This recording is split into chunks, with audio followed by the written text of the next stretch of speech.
घरोई bank उपरे सरकारी छट एही तीन बैंक सह व्यावसायिक और जमा कारोबार करिवे नहीं राज्य सरकार।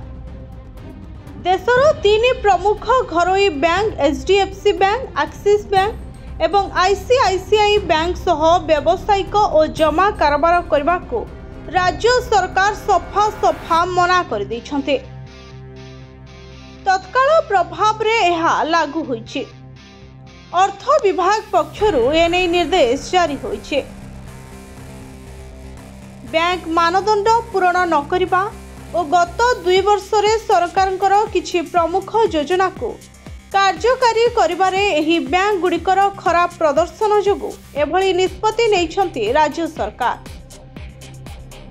राज्य सरकार को विभिन्न विभाग और सरकारी संस्था तुरंत संचय जमा, करेंट अकाउंट एवं अन्य अकाउंट को बंद करने को कहा जायछे। तबे फिक्स डिपोजिट और टर्म डिपोजिट निर्धारित समय पूरण हेला जाए रहिबो। Bureau report STTV Odia.